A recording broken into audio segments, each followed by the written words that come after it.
వారిలో శుచిత్వం ఉండదు, సదాచారం ఉండదు, సత్యం ఉండదు అని తెలుసుకున్నాము. ఈ అసూయ గల వారందరూ మళ్ళీ మళ్ళీ ఆసుర జన్మలోనే జన్మిస్తారు. ఇంకా ఆసుర జన్మల నుంచి పతనమై జంతువులుగా జన్మిస్తారు. జంతువులు, కీటకాలు, చెట్లు అట్లా ఇంకా పడిపోతారండి. తర్వాత శాస్త్ర విధులను త్యజించి తోచిన రీతి వర్చించు వానికి ఇక్కడ కూడా సుఖం ఉండదు, పూర్ణత్వాన్ని పొందలేడు, పరమగతిని కూడా పొందలేడు. ఇంకా 3 నరక ద్వారాలు చెప్పారండి. ఏంటంటే అవి కామము, క్రోధము, లోభము.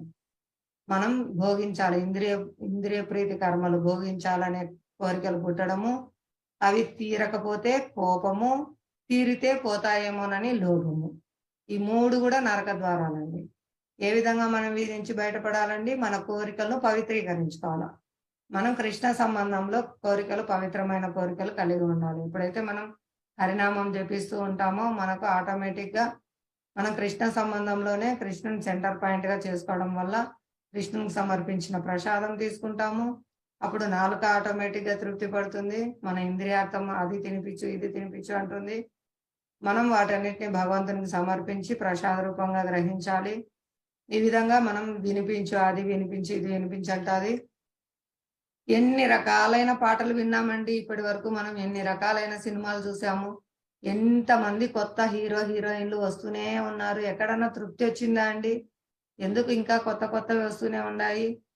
ఒకే సినిమా పాట ఎన్ని రోజులో రోజంతా వింటూ ఉంటే వినగలుగుతారా అండి? ఒకే డైలాగ్ పదే పదే నవ్వగలుగుతారా అండి? టేస్ట్ పొందుతారా? పదే పదే పదే అదే అదే అదే వింటే సంవత్సరాల తరబడి వినగలుగుతారా? వినలేం మాతాజీ. ఎందుకంటే అది భౌతికమైనది. అవి మనకు ఆనందాన్ని ఇవ్వవు. కానీ హరే కృష్ణ మంత్రం ఎప్పటి నుంచి వింటున్నారండి? అనాదిగా కోటాను కోట్ల విశ్వాలు వెళ్తున్నాయి, వస్తున్నాయి. కానీ హరే కృష్ణ మహామంత్రాన్ని జపించడం ద్వారా ఇంకా పూర్ణ ఆనందాన్ని, ఇంకా జపించే కొద్దీ రుచిని, ఇంకా జపించే కొద్దీ ఆనందాన్ని, ఇంకా జపించే కొద్దీ పవిత్రతను పొందుతున్నారండి, ఉద్ధరింపబడుతున్నారు.